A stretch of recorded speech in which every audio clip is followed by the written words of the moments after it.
ինչ գեղեցիկ է գույնը ցորենի եւ ինչ անուշ է բուրմունքը հացի։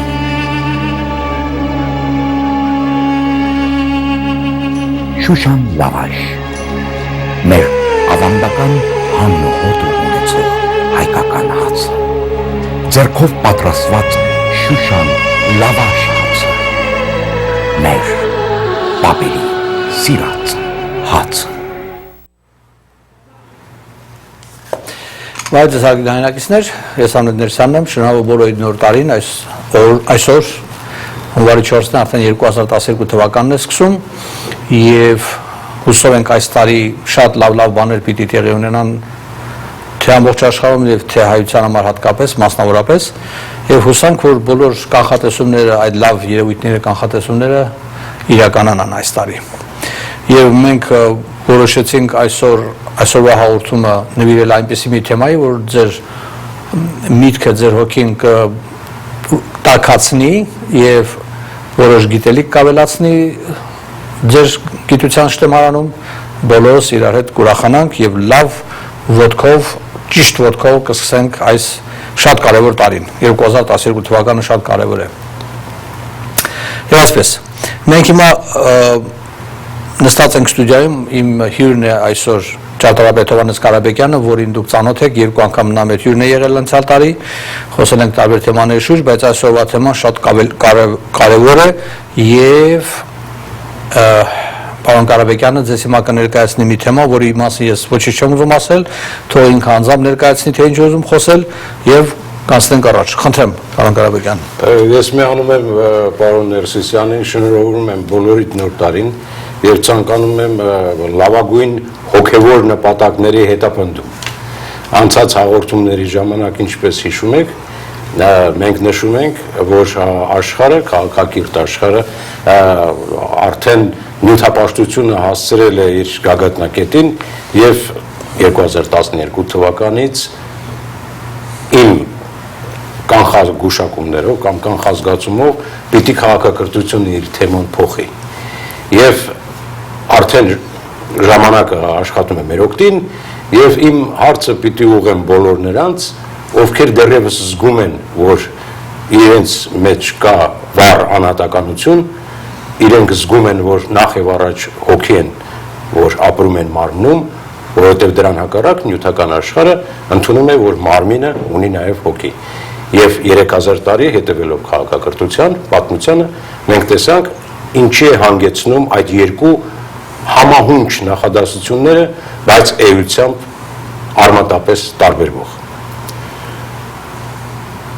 1975 թվականից որպես ճարտարապետության ֆակուլտետի ուսանող Երևանի պոլիտեխնիկական ինստիտուտում ինձ հուզում էր մի շատ կարևոր հարց, որ այն ժամանակ դեռևս գտնվում էր գրեթե 100% կանխազգացական մակարդակի վրա։ Ես ներքուստս զգում էի, որ հայ ճարտարապետական փիլիսոփայական միտքը իր գոյության առաջին օրից, անկախ այդ տարեթիվը այս պարագային կարևոր չի, որովհետև խոսքը էության մասին է եւ տարեթիվը կարող է միայն հետաքրքրել պատմաբաններին եւ ավելի նեղ մասնագիտության տեր անձանց։ Բայց ես զգում եմ, որ գենետիկ, այսինքն ծինաբանական մակարդակի վրա այն փիլիսոփայությունը, ինչը որ մեզ հասցրել էր միջնադարի հայ ճարտարապետական փիլիսոփայական միտքը հուշարձանների ձևով, մինչ օրս դեռևս անգերազանցելի է իր ծայրահեղ հոգևոր էությամբ եւ պրոֆեսիոնալ, այսինքն մասնագիտական մակարդակի վրա նյութի եւ նրա օգտագործման ազնվության եւ մակրության առումով։ Եվ իմ համոզմունքը այն էր, որ հայ ճարտարապետները միջնադարի, որ դա այդպիսի նվաճումը մեկ օրվա ընթացքում չէր կարող հասանելի լինել եւ պիտի որ գոյություն ունեցող պատմական վերիվարումների, խզումների, ընդհատումների հետ զուգահեռ ընդհանար մի կարևոր, շատ կարևոր էական երևույթ, ինչը որ մարդկային մտքի հարատևումն է ծինաբանական մակարդակի վրա։ Եվ ես այդ պարից ի վեր, որտեղ իմ նախասիրությունը ավելի շատ գործնական ճարտարապետություն է սիրում եմ նախագծել եւ կառուցել, բայց քանի որ հարցը տվել է եւ պատասխանող չկար 1975 թվականից մինչ օրս, մինչ վերջերս ես շարունակ զբաղվում եմ այդ հարցով 1985 թվականին առիթ ունեցա թեման ներկայացնել Բուլղարիայի միջազգային ճարտարապետների միջազգային երրորդ բիենալեում եւ տարօրինակ էր այն ժամանակ որ դեռևս սովետական միությունը գոյություն ուներ եւ թեման ընդգրկում էր տիեզերք, մոլորակ եւ մարդ վերնագիրը եւ փորձում եմ ես ներկայացնել մարդկության մտածողության երկու տարաբևեռ մոտեցումները, ինչպես ասեցի, առաջինը նյութապաշտական, այսինքն երբ մարմինը ընդունվում է որպես հիմք եւ ենթադրվում որ նրա մեջ գոյություն ունի հոգեվոր երևույթ եւ մեր տեսակը, որը ավելի երկար ժամանակվա եւ երկար ինտելեկտուալ, այսպես ասած, բյուրեղացում է ապրել, նա միշտ ընդունել է, որ հոգին ժամանակավորապես գտնվում է մարմնի մեջ։ Եվ այդ թեման երկու տարաբևեռ վերլուծությունները ներկայացեցի Բուլղարիայում եւ ինչի համար եմ ես սա հիշում, որովհետեւ հիմա ես միտքս կպարզեմ թեման, քանի որ խորհրդային իրականության օրերին էր շատ էզոտերիկ կամ աստվածաբանական կամ հոգևոր տեսանկյունով հնարավոր չէր արտահանել դուրս զեկուցումների ձևով։ Ես ստիպված եմ դրսևորել իմ ամբողջ տաղանդը փիլիսոփայական խճճված տերմինների մեջ այնպիսի մի խառնիճաղաճ տեքստ հորինել, որ ոչ ոք առանց հասկանալու ինձ թույլ տվեցին, որ ես ներկայացնեմ այն նյութը։ Բայց դա ինձ դաս եղավ, որովհետև ես հասկացա, որ ինչքան մարդ բարդ է արտահայտում իր միտքը, այնքան հեռանում է իր ակունքից։ Եվ դա եղավ իմ վերջի, այսպես ասած, գիտական աշխատությունը, երբ ես կարող եի հպարտանալ ունկնդրին խճճված տերմինների մեջ շփոթեցնելու առիթով։ Այսինքն 35 տարի, մոտ 27 տարի, 85 թվականից ես սկսեցի զբաղվել իմ անձնական էության այն որակների վրա, որոնք նպաստելու են միշտ քայլ առ քայլ, դա շատ համբերատարություն պահանջող, մեծ համբերատարություն պահանջող աշխատանք է, երբ շատ ուշադիր ես քո անձի նկատմամբ։ Եվ եթե ուշադիր ես անձի նկատմամբ եւ այդ ուշադրությունը տարիների ընթացքում սովորեցնում է, վարժեցնում է անհատին, որ ինչ որ պատահում է անհատի հետ առավոտից մինչև երեկո, եթե նա պատրաստ է սովորել, ապա անհատի կյանքը վերածվում է դասի։ Եվ միայն Միացյալ Նահանգներում վերջի 20 տարին, ուր ես ճակատագրի բերումով բնակվում եմ, առկա գրականության, առատ գրականության պայմաններում ես կարողացա ինչ-որ հստակ կարգուկանոն մտցնել ընթերցած գրականության և իմ ներքին իրականության հետ և այդ նյութն է, որ այսօր ցանկանում ենք ձեզ ներկայացնել։ Իմ մոտեցումը կլինի այսպես, քանի որ եթե շարունակենք գծային մտածողության տերմինները օգտագործել, այսօրվա նյութը իր մեջ ընդգրկում է տիեզերաբանություն, աստվածաբանություն, աստղագիտություն, էզոտերիկ գիտություն, ֆիզիկա, քիմիա, հոգեբանություն, բնական գիտություններ, մաթեմատիկա, երկրաչափություն, սրբազան երկրաչափություն, լեզվաբանություն եւ ֆիլիսոփայություն։ Հիմա եթե այս ամբողջը շարեք, կարծի որևէ մեկը թե այդքան անպատրաստ մարդը պիտի կարողանա նախնական կրթություն ունենալ, որպեսզի այս նյութի ծավալը կարողանա ընդգրկել իր ակնկալելիք թեմայի մեջ։ Սակայն պարզվում է, որ աշխարհի ճանաչողությունը, որպեսզի նա իրագործելի լինի, հնարավոր է ընդամենը 3 թվի օգնությամբ, շատ պարզ, արմատ 2, արմատ 3, արմատ 5 եւ նրա հարաբերությունները, որը առանձին թեմա է եւ ես չեմ ուզում շեղվել դրա մեջ։ Այսինքն ես միտքս բերում եմ միտեղ, որտեղ պիտի փորձեմ համոզել, որ աշխարհը ճանաչելի է, եթե մենք կարողանանք հասնել տիեզերքի ամենատարրական մասնիկին, որը հոգևոր երևույթ է, նյութականացած, եւ իմ ընթերցած գրականության սահմաններում դա ներկայանում է որպես ուլտրամատոնիկ, Այսինքն այդ տերմինը դեռևս երկրի վրա գործող գիտնականները դեռևս չեն օրինել, բայց այդ գրականությունը, որի վրա ես հիմնվում եմ, նրանք ասում են, որ շուտով դա էլ կհայտնաբերի երկրի ֆիզիկոսները կամ գիտնականները, դա ատոմի ամենաընտրոհելի մասը, որ այսօր գիտությանը հայտնի է, նրանից դեռևս ավելի մանր, ավելի տրոհման ենթակա մի աստիճան է, որի մասին ես պիտի այդտեղից սկսեմ, որպեսզի որևէ մեկը, որ ընկնդրում է, որ ըմբռնի, որ դրանից փոքր մասնիկ այլևս գոյություն չունի, որ ես ստիպված էի այս 27 տարիների ընթացքում գտնել այդ ամենափոքրիկ մասնիկը եւ այդտեղից գալ եւ նորից հետ վերադառնալ։ Հիմա ես պիտի փորձեմ, որպեսզի պարզ լինի, որպեսզի մատչելի լինի, պատկերացրեք ինձ, որպես այդ տարական ամենափոքրիկ մասնիկը, բայց հոգևոր մասնիկը։ Ես հիմա ձեզ ցույց կտամ որտեղից եմ դուրս գալիս, ինչպես եմ ես ինձ արարում, ինչպես եմ հասնում երկիր մոլորակ, ինչպես եմ ապրում մարմնի մեջ, որն է իմ նպատակը, ինչն է կյանքի իմաստը եւ ինչպես եմ հետ վերադառնում։ Այս անելու համար մեր հաղորդումը այսօրվա 1 ժամվա ընթացքում մենք բաժանել ենք պայմանականորեն 3 հատվածների։ Այս թեկուզ հեքիաթային մոտեցումով պատմությունը իրականացնելու համար մեզ պետք է որոշակի գիտելիքներ տիեզերքի մասին, թե ինչ է հայտնի, շատ ընդհանրական եւ շատ մատչելի։ Առաջին հատված կփորձենք բացատրել տիեզերքի հոգևոր նկարագրի։ Ես շեշտում եմ, թե հոգևոր էությունը նոր շրջանառության մեջ մտնող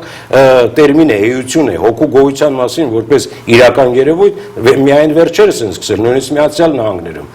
թերևս աշխարհի ամենաառաջադեմ գիտական իմաստով, բայց ոչ այնքան առաջադեմ հոգևոր իմաստով։ Այսինքն տիեզերքում հոգու ստեղծման, նրա շարժման եւ նրա մարմնավորման մասին ինչ գիտելիքներ կան, երկրորդը ինչ գիտելիք է կուտակել գծային մտածողությունը, այսինքն քաղաքակրթությունը հենվելով այդ գիտելիքների հիման վրա եւ ինչպես են դրանք օգտագործում։ Երկրորդ հատվածը մենք անցնենք, թե որտեղից են գալիս այլ գիտելիքները։ Եվ այս հատվածը թերևս ամենակարևորն է, որ լույս կսփռի շատ ու եւ անհասկանալի եւ անակնկալի մեծ ակնկալիքներ ենթադրող գաղափարների իմաստով։ Հիմնականում պիտի խոսենք կանխազգացման մասին, այսինքն ինտուիցիայի մասին։ Ինտուիցիան սովորաբար բացատրում է որպես անբացատրելի մի զգացում, երբ փորձում են մարդիկ ասել ներքին ձայնս ինչ որ մի բան ասած, ես չկարողացա հետևել դրան, ես զգում եմ, բայց չեմ կարող բացատրել եւ նախապես զգում էի կամ երազում տեսա, այս արտահայտությունները իրական են, բայց երբ մենք քիչ ավելի մոտից ծանոթանանք, թե ինչպես է աշխատում հոգին կամ ինչպես է մտածում հոգին, դուք կտեսնեք, որ ինտուիցիան այդքան էլ անորոշ եւ այդքան էլ անըմբռնելի երևույթ չի իրենից ներկայացնում։ Ուրեմն սկսենք հենց տիեզերքից։ Ինչ գիտենք մենք տիեզերքի մասին եւ տիեզերքի մեր գիտելիքները փորձենք գծագրերի միջոցով արագ անցնել առաջ։ Ուրեմն մենք սկսում ենք, խնդրում եմ մի պահ պահել, մենք սկսում ենք գերտիեզերքի կենտրոնից, որը այն դրախտն է, որի նմանարկումով մենք երկրի վրա ստեղծել ենք նույն արտացոլումը։ Եվ այստեղ պիտի նկատել, որ բոլոր անվանումները իրենց ծնունդը, իրենց ակունքը վերցնում են տիեզերական երևույթներից, միայն արտացոլվում են նյութական աշխարհում որպես համարժեք դրսևորումներ, բայց նյութականացած։ Բայց գաղափարը տիեզերական է եւ հոգեվոր։ Ուրեմն տիեզերական գերտիեզերքի կենտրոնում գտնվում է դրախտը, հաջորդը խնդրում եմ շարունակեք, այդ տեսեք հիմա կենտրոնի այդ կարմիր օղակը կենտրոնում պայք ընդրում եմ իպա, կենտրոնում դրախտն է, որը որ աչքի ոսպնյակի կտրվածք ունի, և տիեզերքում հրաշքը նաև նա է, որ կատարվում են միևնույն երևույթները շարունակ,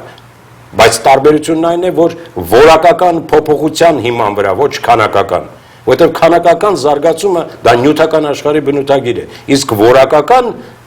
առաջընթացը դա միայն հոգու մենաշնորհն է։ Ուրեմն կենտրոնում գտնվում է դրախտը,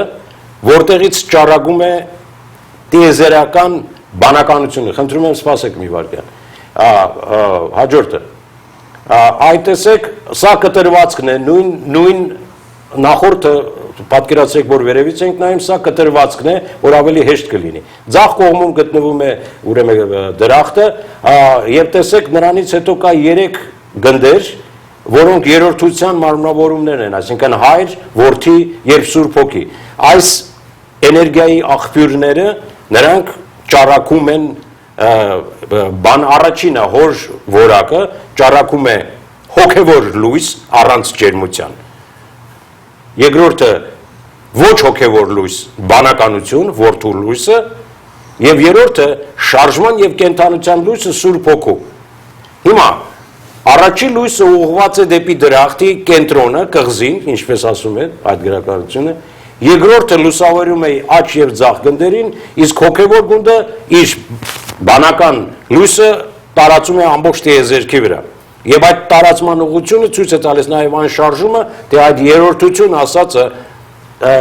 իրականում որպես գիտական երևույթ, ինչպես է աշխատում որպես էներգիայի աղբյուր։ Հիմա պատկերացրեք, որ մենք գործ ունենք մի փոքրիկ գործարանի հետ, որտեղ պետք է հոգևոր մասնիկ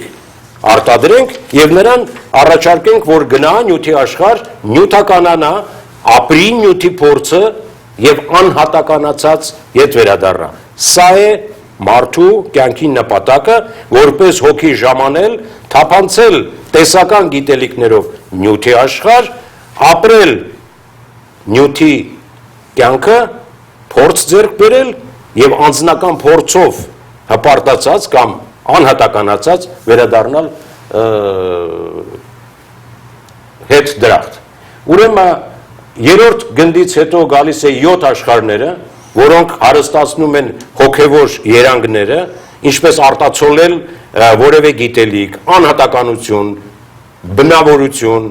շնորհ, հումորի զգացում, սրանք հոգևոր տերմիններ են, որոնց մասին մենք շարունակ խոսում ենք, բայց երբեք չենք մտածում, որ այդ ունակությունները էներգիայի եռանդի ձևով պետք է նախապես դրված լինեն մեր սերմի մեջ, որպես տարական հոգի, որպեսզի այդ երևույթները կարողանանք ընթացքում դրսևորել։ Այնուհետև տեսնեք այդ շրջանաձև օղակը, դա առաջին ձգողական դաշտն է, որտեղ պտույտ է տեղի ունենում 3 կենտրոնամետ, 3 շրջանաձև օղակներ իրար միևնույն կենտրոնի շուրջը պտտվելով ստեղծում են ալիքային դաշտը, տիեզերքի ալիքային դաշտը։ Այնուհետև տեսնում եք արանքում կա, որը նշված է հռոմեական 4-րդ գոտին, այդտեղ ստեղծում է այդ ալիքային դաշտը եւ այնուհետև այդ ալիքային դաշտի վերևում տեսնում եք առաջին գրավիտացիոն, այսինքն ձգողական դաշտի վերևում գտնվում է ուղղահայաց աշխատող երկրորդ գրավիտացիոն դաշտը, որը վերուվար անումներով, վերուվար ուղղաձիգ շարժումներով այդ ալիքային արդեն ճառագայթը ծալում է 90 աստիճանով։ Այսինքն դուք տեսնում եք այս գծագրի վրա դրախտի կենտրոնից մինչև այդ գրավիտացիոն դաշտը լույսի արտադրանքը։ Այդ պահից հետո տիեզերքում շարժվում է լույսը, ունենալով թեմա, հարստացած 7 երկրների հետ, 7 աշխարհների հետ հոգևոր եւ սուրբ երրորդության որակներով։ Շատ լավ։ Հիմա նույն սխեման դուք տեսնում եք մի փոքր ավելի եռաչափ, թե ինչպես է լույսը շարժում գաղափար աստիճանից մինչև նյութականացված արդեն երևույթ, ահռելի արագության պտույտով։ Այնուհետև լույսը որպես հոգևոր երևույթ հայտնվում է տիեզերքում, որի մասին խոսենք կարճատև դադարից հետո։ Շատ լավ։ Սիրելի բարեկամներ, հուսով եմ չշփոթվեցիք այս տիեզերական գիտելիքների մեջ, հուսով եմ որոշման հաղորդման վերջում կմնա ձեր մտքում, սպասենք, մի փոքր դադար վերցնենք, վերադառնանք, հետո կշարունակենք։ Մնացեք մեզ հետ։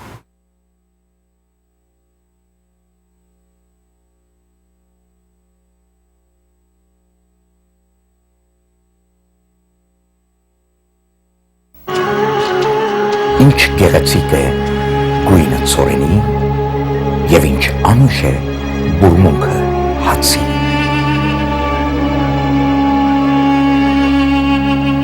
Շուշան լավաշ, մեր ավանդական հանն ու հոտը ունեցող հայկական հացը,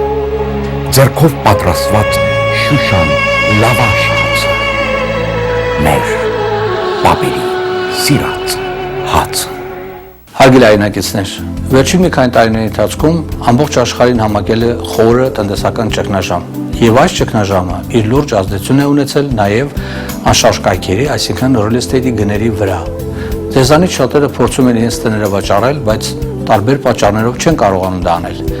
Ուրիշները ուզում են մի լավ բան գնել, բայց հանդիպում են տարբեր տեսակ դժվարությունների։ Ձեզանից ոմանք ունեն նաեւ մեծ դժվարություններ ֆինանսավորման հետ կապված։ Այնպես որ եթե դուք որևէ հարց ունեք կապված բանկերի կողմից արգելված տների, շորթ սեյլերի, commercial unit-ների հետ, խնդրում եմ մի տատանվեք, անմիջապես զանգահարեք ինձ եւ դուք կօգտվեք իմ 27 տարիների փորձառությունից։ Իմ հեռախոսի թիվն է 818 262 0077։ Շնորհակալություն։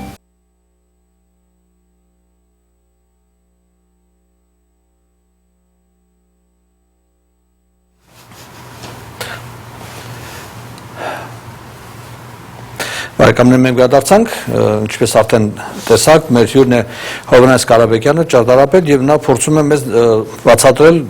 որոշ տիեզերական երևույթներ, որոնք մեզ համար մի քիչ դժվար են, բայց փորձենք հասկանալ։ Խնդրեմ, շարունակեք։ Ոչ մի դժվար բան չկա, ցանկությունը իր ճանապարհը հարթելով կգնա առաջ, ես համոզված եմ։ Հիմա ես խնդրում եմ շատ արագ, որտեղ այս մասը պարզապես ծանոթանալու համար է, շատ արագ անցնենք դրա նախորդ կադրը, խնդրում եմ, ցույց տանք թե ինչպես է այդ տարական մասնիկը հոգին մի բան խնդրում եմ բայեք, թե ինչպես է կողմնորոշում տիեզերքում, որպեսզի կարողանա իր չափերի եւ նպատակների մեջ շարժունակ լինել։ Որովհետև նա պիտի իր չափը որոշի, այսինքն ես իմ չափը պիտի որոշեմ, դրա համար ես ինչ եմ անում, տիեզերքում կանգնած անորոշ վիճակ է, ոչինչ չկա շրջապատում, առաջին միտքը, որ ես անում եմ, ես որոշում եմ իմ տեղը տիեզերքում, եւ դա անում եմ այսպես, վերև, ներքև, առջև, ետ, աջ եւ ձախ, այս ըմբռնումները, հոգեվոր ըմբռնումները բոլորը անցնում են իմ միջով 90 աստիճանի տակ, ես գտնվում եմ կենտրոնում, այդ կենտրոնը դառնում է իմ տիեզերքի տեղը, խնդրում եմ շարունակեք, եւ երբ որոշեցի իմ տեղը, ես փորձում եմ այդ տեղերի միջև կապ հաստատել, որպեսզի կայունություն ձեռք բերեմ, այսինքն ես սահմանում եմ իմ սահմանած կողմերի նկատմամբ, սահմանում եմ իմ չափերս, շարունակեք խնդրեմ, սա աստիճանաբար արդեն այդ 6 կողմերն են, 8 գագաթներ ունեն եւ ես պետք է բոլոր գագաթները միացնեմ, որպեսզի իմ տարածությունը դառնա կառավարելի, ես կարողանամ իմ տիեզերքը կարողանամ ղեկավարել նրա հետ կատարվող կամ նրա միջոցով կատարվող բոլոր գործողությունները։ Խնդրում եմ անցնեք արագ։ Սա արդեն վերջնական իմ սահմանն է, սա կոչվում է Մետատրոնը հոգևոր, այս պահին հոգևոր է դեռևս, բայց այստեղ գտնվում են բոլոր նախադրյալները եւ այն գիտելիքը, որով հոգևոր վիճակից պետք է թափանցել նյութի աշխարհ, նյութականանալ, նյութի հետ ապրել, ստեղծագործելով նյութի հետ եւ հետո նյութի հետ ավարտելով աշխատանքը, թողել նյութը եւ նորից որպես հոգի հետ վերադառնալ։ Խնդրում եմ շարունակեք։ Սա արդեն արարումն է ինքը եւ սա արդեն հոգևոր ոլորտն է։ Այս հոգևոր ոլորտը արդեն նյութական է։ Խնդրում եմ առաջ անցնենք։ Սա եռաչափ նույն պատկերն է եռաչափ, ինչպես տեսնում եք, սա նույն բջիջն է բեղմնավորված, տրոհված 8 մասերի։ Այդպես է տիեզերական երևույթը որպես գաղափար տիեզերքում գոյություն ունի, որը ապագայում նյութական ձևով դրսևորվում է, որ ավելի տեսանելի է։ Նույն Մետատրոնը իր կենտրոններով եւ այս մարմինը, որ կոչվում է աստղային տետրաեդրոն, սա այն մարմինն է տարածական եւ սա համարվում է Պլատոնի մարմիններից մեկը եւ վերջերս անգլիացի գիտնականները ապացուցեցին, որ Պլատոնից դեռևս 4000 տարի առաջ իրենց կղզում գտել են այս մարմնի մոդելը չասելով թե որտեղից են հայտնվել իրենց կղզում, բայց ամեն դեպքում մենք կփորձենք լուսաբանել դա, սա արական մարմնի տեսքը վերևից եւ նույնը հաջորդը խնդրեմ, սա արական մարմնի տետրաեդրոնն է, որի օրենքով աշխատում է արական մարմինը, հաջորդը սա իգական մարմինն է, նրբությունը բուրգերի սրածայր կողմերի ուղղվածությունն է երկրի եւ արևի նկատմամբ, սա տեսքը վերևից, սա տեսքը դիմացից, հաջորդը խնդրեմ, այստեղ պահ եք խնդրում եմ, որովհետև սա Լեոնարդո դա Վինչիի ուսումնասիրությունն է գաղտնագրության եւ այդ աստղային տետրաեդրոնի գիտելիքների իմացության դրսևորումը։ Կարևորն այն է, որ այս բոլոր գիտելիքները, որոնք կփորձենք աղբյուրը մեր հաղորդման վերջում եզրակացնել, թե որտեղից է գալիս, գծային մտածողությունը կամ նյութապաշտական կողմնորոշում ունեցողը օգտագործում էր այնուհետև մարմնի հարաբերությունների, համաչափությունների օգտագործման համար։ Այս գիտելիքները երբեք հոգևոր որակների պարզաբանման խնդրի երբեք չհասան։ Սա Լեոնարդո դա Վինչին է իր գաղտնի գծագրերով մարդու համաչափությունների եւ նրա մեջ գործող եռանդի հարաբերությամբ, բայց հիմքը նա տեսնում էր, թե ինչպիսի համաչափություններ պետք է ունենա ֆիզիկական մարմինը։ Հաջորդ խնդրում եմ։ Հիմա սա տեսեք, այստեղ արդեն իմ հետաքրքրասիրությունը սկսեց աշխատել, ես վերլուծեցի Լեոնարդոյի գծագիրը եւ տեսա, որ Լեոնարդոյի գծագիրը նյութի աշխարհում որքան որ համաչափությունների համար աշխատում էր, հոգևոր գիտելիքները ներդնելով, Լեոնարդոյի աստղային տետրաեդրոնը սկսեց չաշխատել։ Ես անկյունում մի նոտ ունեմ, սա իմ ձեռագրից է, որովհետև նյութը դեռ մոտ 200 էջ նյութը դեռ ինքը ձեռագիր վեճակում է գտնվում եւ ես օգտագործում եմ արդեն այն գծագրերը, որոնք որ դուք տեսնում եք, դրանք դեռևս չհրապարակված եւ առաջին անգամ եթերում հրապարակվող գծագրեր են։ Ես անկյունում մի նոտ ունեմ, որտեղ շնորհակալություն եմ հայտնում Լեոնարդոյից իր տաղանդի համար եւ ներողություն եմ խնդրում, որ ես պիտի շարունակեմ առաջ գնալ, որովհետև մեր խնդիրները ուրիշ են։ Այսինքն ամենագաղտնի գիտելիքը, էզոտերիկ գիտելիքը մարդու հարաբերության եւ հոգեվոր հարաբերության Լեոնարդոյի սխեմայի վրա ավարտվեց։ Հաջորդը խնդրեմ։ Սա արդեն մեր տեսակի, R տեսակի կամ արմենոիդի կամ մեր տեսակի վերլուծությունն է եւ դուք տեսնում եք նոր օրինաչափություն, որը որ արդեն ես եմ փորձել դնել եւ տեսնում եք արական եւ իգական եռանդների համաչափ աշխատանքը։ Մեր ամբողջ մշակույթի ընթացքում մենք տղամարդը եւ կինը համարվել են լիարժեք եւ նույնիսկ մենք մեր մշակույթում կանանց ավելի ենք պաշտել եւ դա գալիս է նրանից, որովհետեւ տիեզերքում տղամարդը եւ կինը ներկայացնում են, զույգն է ներկայացնում մարդ երևույթը։ Հաջորդ խնդրեմ։ Սա արդեն մեր տեսակի, R տեսակի աստղային տետրաեդրոնն է, որը տեսնում եք արմատապես տարբերվում է Լեոնարդո դա Վինչիի արածից եւ բացարձակ ներդաշնակություն գոյություն ունի R տեսակի մարմնի եւ հոգեվոր երևույթների փոխհարաբերությունների մեջ ծայրահեղ ներդաշնակված համաձայնություն կա։ Այդ դեղին մարմինները, որ դուք տեսնում եք, դա այդ երրորդության դրսևորումն է արդեն նյութի աշխարհում, կենտրոնում հայրն է, հոր որակները, երկու որպես միավոր, այնուհետև գալիս է 3 միավոր ունեցող արմատ 3-ը, որ ես ձեզ ասեցի, եւ նրա վերևում լույսը, ոսպնյակը, որը ունի այդ ոսպնյակաձև մարմնի տեսքը եւ խաչը մեջտեղում։ Եվ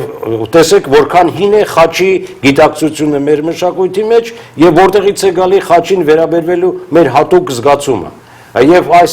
դեղին ներկված մասերը խնդրում եմ ուշադիր եղեք, որովհետև ապագայում ես ձեզ կհիշեցնեմ, թե ինչպես են նրանք անխաթար աշխատում հետագա գծագրերի մեջ։ Շարունակեք խնդրեմ։ Հիմա այդ նույն աստղային տետրաեդրոնը սա մի նմուշ է, որտեղ ուսումնասիրությունը գալիս է Դրունվալու Մելխիզեդեկի գրքից ձայնը որպես հնչյուն ինչպես է տարածվում, սա գաղտնի չէ, սա հայտնի գիտելիք է եւ ձայնը որպես նյութի դրսևորման մի ձև, որովհետեւ հետո մենք կասենք, թե ինչպես է փոխակերպվում հոգին մարմնի մեջ ինչ փոփոխություն է ապրում եւ այս սխեմաները պետք են գալու։ Եվ այստեղ դուք տեսնում եք տետրաեդրոնի մեջ ինչպես է շարժվում հնչյունը տետրաեդրոնի մեջ։ Շարունակեք խնդրեմ։ Սա ուրեմն ինչպես հիշում եք երկու բրգաձև մարմիններ են, մեկը ուղղված դեպի երկինք, այսինքն հոգևոր եռանդի աղբյուրը, մյուսը դեպի երկիր, նյութական։ Եվ իրականում մարդու մարմնի մեջ տեղի ունենում զրույց հոգու եւ հոգու միջև, բայց հոգին զրուցում է իր նյութականացված տեսակետ, հոգին մարմնի հետ չի զրուցում, մարմինը ինքը պարզապես էլեկտրաքիմիական մեքենա է, նա ոչ կարող է խոսել, ոչ կարող է լսել, ոչ կարող է որևէ բան զգալ, դա անում է հոգու նյութականացված համարժեքը, որն այդ պահին բնակվում է մարմնի մեջ։ Խնդրում եմ շարունակեք։ Հիմա տեսեք այս սխեմայի մեջ դուք տեսնում եք, որ աստղային տետրաեդրոնի վրա օգտագործելով հնչյունների դասավորությունը եւ այն գիտելիքները ինչ ես ձեզ ցույց տվեցի, ես տեղադրեցի մեր այբուբենը։ Եվ հաջորդը խնդրեմ։ Եվ այս այբուբենը այլևս դուք գծագիրը տեսնում եք առաջին անգամ այսպիսի աշխատություն գոյություն չունի եւ ես ինչի եմ սա ասում, որովհետեւ մինչ այդ դուք տեսաք, որ աստղային տետրաեդրոնը աշխատում էր մի մարմնի ձևով, որը բաղկացած էր երկու բուրգից։ Այս գծագիրը ցույց է տալիս մեր DNA-ը, այսինքն մեր գենետիկ ծինաբանական տարրը, որը բաղկացած է 5 ինքնուրույն տետրաեդրոններից, ամեն մեկը, որը ունի 1 օկտավայի տարածք եւ 7 հնչյուն իր մեջ։ Եվ շարունակեք խնդրեմ։ Սա նույն գծագիրն է, բայց այս դեպքում թվում է թե գլխի վայր, որովհետև ինչն է նպատակը։ Նպատակը պետք է պատկերացնել շատ պարզ մի երևույթի վրա։ Դուք պատկերացրեք, որ մենք ոչ թե երկրից ենք դուրս գալիս դեպի տիեզերք, այլ հակառակը տիեզերքից ժամանում ենք երկիր։ Ուրեմն մենք եւ մոլորակների հերթականությունը եւ մեր մոտեցումը որպես գիտելիք ունեցող հոգի պիտի լինի հակառակ հակադիր ուղղվածության։ Այսինքն եթե վերևից գալիս ենք դեպի մոլորակ, ան մեր առաջի տառն է, ուրեմն երկրի վրա նա դառնում է, վերջի տառը դառնում է K տառը, մեր այբուբենի վերջի K տառը հայտնվում է երկրի վրա։ Բայց երբ որ երկրի վրա ենք եւ օգտագործում ենք մեր այբուբենը կրթության համար, ան դառնում է առաջի տառը երկրի վրա, արդեն նյութականացած, եւ K տառը դառնում է հոգեվոր մեր այբուբենի ամենավերին տառը, որը գտնվում է արդեն երկնքում։ Շարունակեք խնդրում եմ։ Սա դուք տեսնում եք լույսի օրենքը, հիշեցնեմ ձեզ այն ոսպնյակի մեջ, որ ես ներկել էի դեղին, այդ 3 մարմիններն են, որի օրենքի ուժով աշխատում է հոգևոր եռանդը, թափանցում է մարմնի մեջ, վերափոխվում է նյութի եւ նորից հոգևոր վիճակով թողնում է նյութը։ Այսինքն կարմիր գույնով արված գիծը հոգևոր եռանդն է, հորիզոնական գիծը, որը որ լույսի հակակշիռն է, որպես ասենք բալանսը, նժարը, հավասարակշռության նժարը, եւ այդ փոխակերպումը ցույց է տալիս այս սխեմայի մեջ, թե ինչքան սահուն է այդ տեղի ունենում։ Հաջորդը խնդրեմ։ Հիմա դուք տեսեք, եթե այն բոլոր այն անհատները, ում հայտնի է DNA-ի եւ RNA-ի, այսինքն DNK-ի եւ RNK հայերեն արտաբերված երկու քրոմոսոմների գոյությունը մարդու ծինաբանական մակարդակի վրա։ Դուք պատկերացրեք, որ հոգևոր գիտելիքը նախապես նյութականացված գտնվում է այդ տեսակի մարմնի մեջ։ Այն մարմինը, որը որ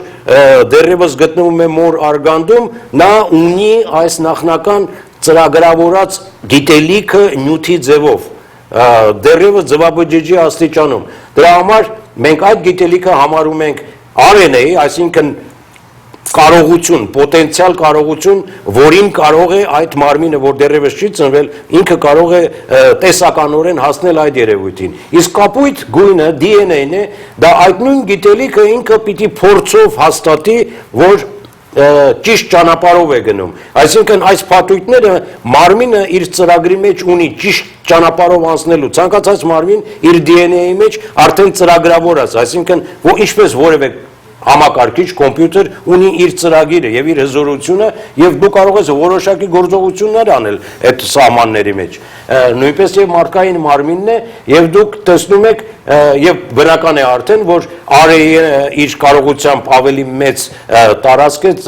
ծածկում քան թե DNA-ը որովհետեւ նա տեսական գիտելիք է իսկ DNA-ը դեռևս փորձի կարոտ փորձով հաստատելու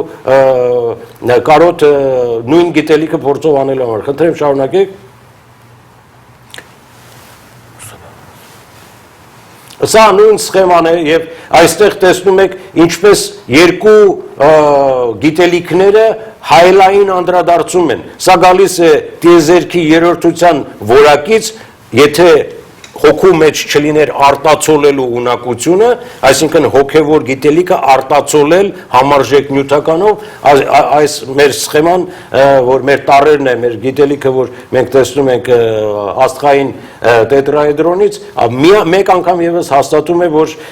նախնական տվյալները տիեզերքի որակական աստիճանների զետեղված են մեր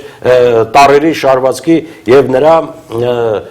հայելային անդրադարձման դրսևորումով շարունակեք խնդրեմ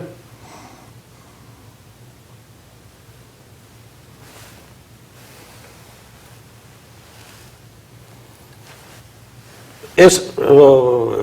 այմատ դուք տեսնում եք մեր երկու երևույթները սարքած մեկ ինչպես ասենք DNA-ի մեկ փաթույթը Եվ դուք տեսնում եք եռանդի մուտքը դեղին սլակներով, ինչպես է թափանցում հոգևոր վիճակից, կատարում է մի պտույտ մարմնի մեջ եւ նորից վերադառնում է այդ հավասարակշռության վիճակը եւ ուղղորդում է դեպի երկինք արդեն հոգի, մարմնին թողելով հանգստի վիճակի մեջ, այսինքն մարմինը մահանում է Հիմա արագ փորձեք անցնել առաջ, սա նույն արական եւ իգական տետրաեդրոններն են, բայց արդեն իմ գծագրերն են, սա նույն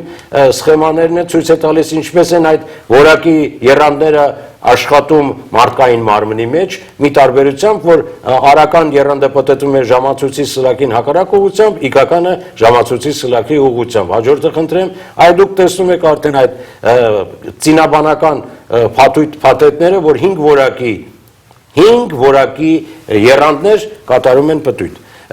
Մի փոքր դադարից հետո ես կարծում եմ, որ ավելի կոնկրետ կփորձենք մի քանի տառի վրա, հայոց այբուբենի վրա, ավելի պարզաբանել, ես ներողություն եմ խնդրում անկեղծորեն, դուք պատկերացրեք, որ նյութի թանձրությունը իր մեջ խտացնում է առնվազն 30 տարվա ընթերցած գիտելիք եւ ես փորձում եմ լավագույնը անել, որ պարզ եւ արագ հանձնեմ մեր բուն նյութին եւ ցույց տանք թե այդ էզոտերիկ գիտելիքը, այդ տիեզերքի մասին եղած նախնական գիտելիքները ինչ ավելի հավաստի աղբյուր ունեն երկիր մոլորակի վրա։ Ես առաջարկում եմ առանց դադարի առաջ գնանք, որտեղ ժամանակը շատ քիչ մնաց։ Մենք վերջում կգնանք դադարի, եթե ժամանակ մնա վերջում։ Խնդրեմ, այդ դեպքում ուրեմն խնդրում եմ չընդհատեք հաղորդումը դադարի չենք գնա եւ կշարունակենք խնդրեմ շարունակեք թեմա որտեղ ես զգում եմ որ բավական բան կասելու եւ չենք հասնելու Հիմա խնդրում եմ արագ անցնենք եւ եթե ցույց տալու բան կա հիմա տեսեք մի պահ պարզապես Ես ձեզ ասեմ, որովհետև ավելի տեսեք ինչ տրամաբանությամբ եմ իմ խոսքը կառուցել, որ ընդհանուր խոսքը նախ նոսրացնում ենք մինչև մասնիկի աստիճան, եւ հետո նյութի մեջ պիտի ցույց տանք նաեւ, որ հոգին փորձ ձեռք բերելով խտացնում է իր մեջ միտքը։ Եվ դրա համար ծինաբանական գալարը ինքը զուգահեռ գնացող process է։ Մարդու կյանքը մարմնի մեջ հաղթահարում է 5 աստիճանի որակները շարունակաբար կրկնելով։ Այդ աստիճաններն են սերմը, ծառը, ծաղիկը, պտուղը եւ նորից սերմ։ Սա 5 աստիճաններն են եւ այդ օրենքով է, որ մարդկային մարմինը երկիր մոլորակի վրա առաջնորդվելով իրագործում է իր ստեղծագործական եւ հոգեվոր գործունեությունը։ Նույն երևույթը ինչպես է եռանդը թափանցում թոքերը եւ ինչպես է սրտի տրոփյունը տրոհում այդ եռանդը, բարեկամներ, մենք օդ որ ասում ենք օդ, դա թթվածին պարունակող եռանդ է իր մեջ։ Օդը իր մեջ ունի այն տեղեկությունը, որը օգնում է մարմնին անընդհատ իրագործել իր շարժումները։ Շարունակեք խնդրում եմ։ Այստեղ սրտի տրոփյունը տրոհում է օդի մասնիկները, արյունը այդ տեղեկությունը, ինֆորմացիան տարածում է ամբողջ մարմնով եւ մարմինը սա կատարում է խելահեղ արագությամբ եւ մարմնի եւ հոգու հարաբերությունը հոգի անհատի եւ նյութ անհատի զրույցը փոքրիկ ընդմիջումով, որովհետև հոգևորը պիտի սինթեզվի նյութականի, այդ է տարբերությունը, բայց գործնականում գրեթե միաժամանակ հոգևոր շնչառությունը եւ նյութը աշխատում են իրար հետ միասին։ Խնդրում եմ շարժվեք առաջ։ Սա արդեն այդ վերջնական սխեման է, որտեղ մարդու մարմինը տիեզերքում գտնվում է լույսի օրենքով արարված եռանդի շրջանառության մեջ, ինչպես նույն անալոգիայով, ինչպես համաստեղությունը իր կենտրոնում գործող սև անցքի կամ black hole, ոնց որ ասում են անգլերեն, նույն անալոգիայով, ոչ մի տարբերություն չկա, օրենքը նույնն է, մարդկային մարմինը հոգու համար նույն տիեզերքն է, ինչ որ որևէ մոլորակի համար համաստեղությունը։ Հիմա հաջորդը խնդրեմ։ Հիմա տեսեք, արդեն սա հոգևոր գծագիր է, որովհետև նյութական բուրգերը ես հանեցի։ Հիմա տեսեք, մեր առաջի տառը ընդունում ենք, որ նա գտնվում է մարմնի մեջ, կատարում է 60 աստիճանի շարժում, որտեղ դա 60 աստիճանը կյանքի արարող աստիճանն է, B, G, D տառերը նրանք գտնվում են հարթության մեջ, հավասարակշռված հարթության մեջ եւ ավարտում են մի շրջանը երկրի հետ կապված նյութական էներգիան։ Այնուհետև D-ն միանում է E-ի հետ եւ նկատեք, որ D տառը մեր 4-րդ տառն է առաջի օկտավայի մեջ, ինչպես կշեռքի մեջ կենտրոնի այդ հավասարակշռվող սլաքը։ Եվ 4-րդը գտնվելով 3 տառ իրենից աջ եւ 3 տառ իրենից ձախ, պատահական չէ, որ մեր այբուբենի մեջ գտնվում է 4-րդ կետում, գտնվում է այդ հավասարակշռության տառը։ Եվ պիտի ասեմ, որ մեր այբուբենի շարվածքը ըստ հերթականության շարունակում է նույն օրենքով ինչ որ տիեզերքի արարչագործությունը, պատճառ եւ հետևանք, բոլոր զույգ տառերը նախորդը հաջորդի համար պատճառ է։ Եվ եթե փոխեք հերթականությունը, միշտ նախորդ տառը իրենից հաջորդ տառի համար վերածվում է հետևանքի կամ պատճառի, որը մեկ անգամ եւս վկայում է համակարգի կատարելությունը։ Եվ սա մեկ օկտավան է, որ հիմա ես ձեզ ցույց կտամ, խնդրում եմ հաջորդը ցույց տվեք, որպեսզի պարզ լինի, թե ինչի ես որոշեցի բավարարվել միայն մեկ օկտավան ձեզ ցույց տալով, որովհետև 36 տառը մեզանից ավելի երկար ժամանակ խլի, բայց ցանկացած տառ 36 նիշ ունի եզակի դեր, նշանակություն, իմաստ եւ ոչ մի նախորդ կամ հաջորդ տառ իր վրա չի վերցնում որևէ պարտականություն, որը որ կողքի տառը զլացել է կատարել։ Այսինքն մեր բոլոր տառերը համարժեք են եւ ամեն մի տառը իր հետևում ունի որևէ բառային համակարգ, որը մենք հետագայում կոչում ենք բառարան, ստեղծել տրամաբանություն իր հետևում։ Այսինքն ամեն մի տառը ստեղծում է մի ըմբռնումների շարք, որով սկսվում են բանաձևեր եւ մեր հայերենում հնչող բառերը փաստորեն ապրելու, գործելու, ստեղծագործելու բանաձևեր են պատրաստի։ Սա իմ հայտնագործությունները լինելով հայ, լինելով մանկավարժների զավակ, իմ երկու ծնողները հայոց լեզվի փայլուն մասնագետներ են, բայց ես միայն խորանալով տարական մասնիկին հետևելով այս գիտելիքները, ես միայն բացահայտեցի, թե որքան խորն է մեր գիտելիքը եւ մեր բառերը ինչքան ավելի երկար ճանապարհից են գալի։ Հիմա մենք խնդրեմ անցնենք մեկ օկտավայի թերևս կոնկրետ մի բանի վրա եւ փորձեմ ես ձեզ ներկայացնել ավելի մոտից A, B, G, D, E, Z, E եւ Ը տառը, որը կամփոփի առաջին օկտավան։ Ուրեմն փաստորեն խնդրեմ պարոն Ներսիսյանին, խնդրում եմ ցույց տաք, որովհետեւ սա արդեն իրար հետ խոսելու բան պետք է լինի։ Հիմա դուք տեսեք, որ այդ սերմ, ծառ, ծաղիկ, պտուղ, սերմ, նորից սերմ շրջանառությունը այս սխեման ցույց է տալիս ինչպես է անում ձայնը, որի տարական միավորը, ինչպես ես ասացի, տիեզերքում տարական միավորը ուլտրամատոնիկ մասն էր, մեր լեզվի մեջ, մեր մշակույթը որպես տիեզերք վերցնենք, նրա տարական միավորը կդառնա մի տառը, որպես նշան։ Եվ այդ դեպքում հիմա փորձում ենք նույն տրամաբանությունը շարունակել ուսումնասիրելով մեր տառը հատ-հատ։ Եվ հիմա խնդրեմ տեսեք A տառը տեսեք նորից դեղինը ցույց է տալիս եռանդի մուտքը, հոգևոր մուտքը դեպի նյութի աշխարհ եւ մի կետ ունի, տեսեք, նա այդ կոր մասը, ներքևի ստորին մասում եղած միայն մեկ հպման կետ ունի, ատառը, արարման, արարիչ եւ ար ընդհանրապես երևույթը մի կետ ունի, որը շփվում է երկրի հետ։ Եվ դրան համապատասխանում է ձայնի հնչյունի դո նոտան, հնչյունը եւ նրա գույնը երկնագույն է, որովհետեւ հնչյունը որպես ունի նաեւ իր գունային համարժեքը եւս։ Հիմա երկրորդ տառը B բանականություն կամ բովանդակություն եւ տեսեք կենտրոնում այդ լույսի ոսպնյակը ինչ հարաբերության մեջ է տառերի հետ։ Նա տառը պատտվում է նրա շուրջը, կարծես այդ լույսի ոսպնյակն է ստեղծում տառը։ Մեր տառերը նկարիչը չի հորինել, մեր տառը ցույց է տալիս, թե այդ երևույթը ինչ օրենքով է ապրում։ B տառին համապատասխանում է ռենոտան եւ նրա գույնը կապույտ է, ինչպես A տառինը երկնագույն էր։ Հաջորդ տառը G-ն գոյությունը, որ գոյն է, նա ունի մանուշակագույն եւ սա փաստորեն այն տեսակներ, որը որ մենք պիտի մարմնավորենք ունենալով այս գենետիկ սխեման եւ ծրագիրը կարողություն որպես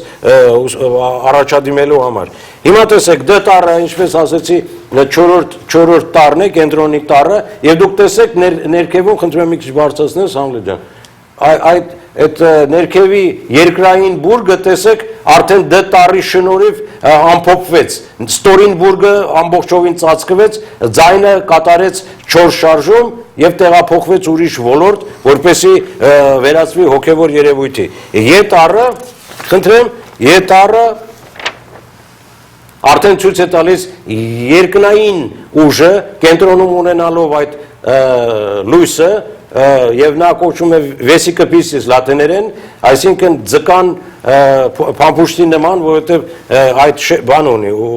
արդեն թեման փոխվեց, նա ունի ծիրանագույն եւ նրան համապատասխանում է սոլ նոտան երաժշտական ձայնաշարի մեջ։ Սա Z տառը խնդրում եմ մի քիչ երկար պահեք, որովհետեւ սա հրաշք մի տառ է եւ սրա հետ կապված մի պատմություն եւ պիտի խոստովանեմ, որ Z տառը, որը ունի դեղին գույն եւ նրա համապատասխանում է ձայնաշարի լա նոտան, պատճառ հանդիսացավ, որ իմ հետաքրքրությունը տառի նկատմամբ, հոգևոր գիտելիքների նկատմամբ ծայրահեղ առաջադիմեն, պատճառն այն էր, որ իմ տարիների բարեկամ եւ ընկեր մտախոհ լեզվի եւ գրականության մասնագետ Կարինե Տոնոյանի կանխազգացական գիտելիքն էր, որ առանց բացատրելու իրարից որոշակի ժամանակ տարածա նախ ինքը հայտարարեց, որ զնդեղին է, առանց որևէ բացատրության, եւ հետո մի քանի տարի անց, եւ ես նորից փորձում է հաստատել իր համոզմունքը զտարի դերին լինելու մասին, նա մի օր նաև ասեց ոչ միայն դերին է, այլ նաև լա է, եւ այդքանը միայն, եւ տեսեք ուրախություն ինձ այդ աշխատանքը, որի մեջ խրվեցինք մեզ, եւ այստեղ ես մեծապես շնորհակալ եմ լեզվի եւ գրականության մասնագետից, որ կարողացավ այդպիսի աստվածային գուշակություն անել, որը որ այս սխեմաների եւ ուսումնասիրությունների շնորհիվ միայն հաստատվեցին, ոչ միայն տառի դեղին լինելը, այլև Գ տառի մանուշակական լինելը, որը որ մեր տեսակի որպես 9-րդ ռասայի որպես մտավոր կարողությունները 40,000 տարի առաջ մարդկային մտավոր կարողությունները բարձրացնելու առաքելությամբ ներմուծված տեսակի նկարագիր լինելու համար։ Եվ այդ տառը, որը պաշտոնմունքի է հասել, ես չեմ հասկանում ինչի միայն այդ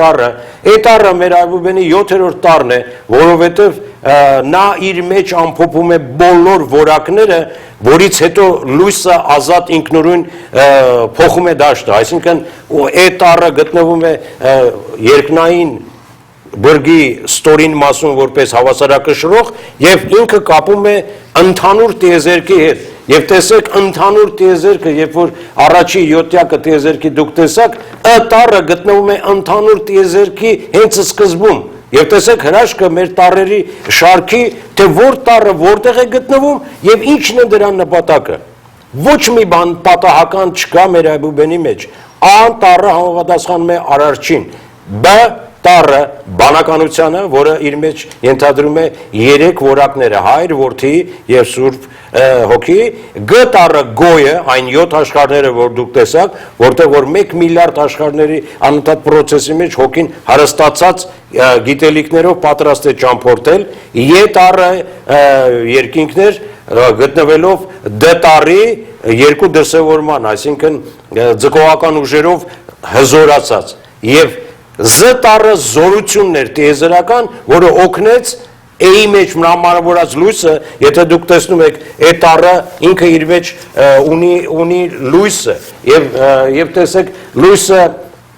90 աստիճանի այդ հրաշքը գալիս է լույսի մեջ եղած իրականությունից։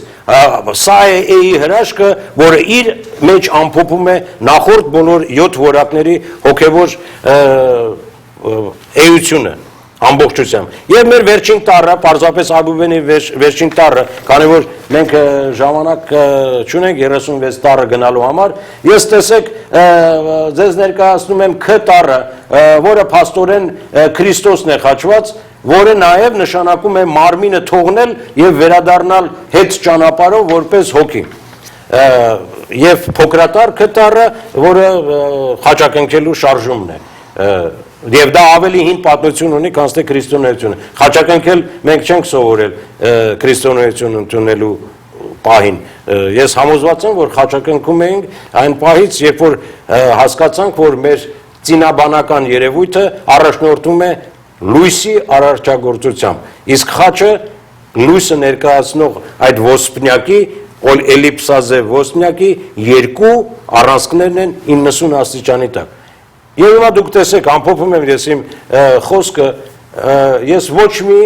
բառ չօգտագործեցի ոչ պատմական աղբյուրներից, ոչ մի բառ չօգտագործեցի հնագիտական որևէ նմուշներից եւ ոչ մի բառ չօգտագործեցի որևէ այլ հեղինակի մեր մշակույթի հասցեին արված այսպիսի գիտելիքի հայտնաբերման կամ խորությանը ծանոթանալու համար։ Քավլիցի երբեք հակում չունեմ ինձ գյուտարար համարել, այլ խոնարհաբար խոստովանում եմ, որ ես էլ հասկացա վերջապես եւ շնորհակալ եմ, որ այս առիթը ունեցա ապրել իմ ընկերների եւ հատկապես իմ տարիների բարեկամ եւ ընկերուհի Կարինե Տոնոյանի շնորհիվ, որը որ ճակատագրական դեր կատարեց իր գուշակության հրաշքը իմ հետ կիսելու կամ մեր հետ կիսելու պատճառով։ Այսքանն է։ Եթե ուզենաս ընդհանրացնել, ուրեմն դուրս կգա, որ մեր Այբուբենի տառանիշերը, որոնք որպես նիշեր երկար հազարամյակներ եղել են, բայց մեծն Մաշտոցը կարողացավ այդ նիշերին կպցնել, այսպես տալ նաև ձայնային, Համակարգ։ երաժշտական, թվային համակարգեր։ Անշուշտ ես բարեկամներ պիտի խոստովանեմ, որ որքան մենք համարում ենք Մաշտոցին սուրբ, դա Մաշտոցի մասին գրեթե ոչինչ ասել է նշանակում։ Ես պիտի առաջարկեմ Մաշտոցին բարձրացնել Աստծո աստիճանի, որովհետև նրա շնորհիվ մեզ հասած այս հրաշքը ավելին է, քան թե սրբագործությունը։ Եվ ես չգիտեմ ուրիշ որևէ այլ այբուբեն, որտեղ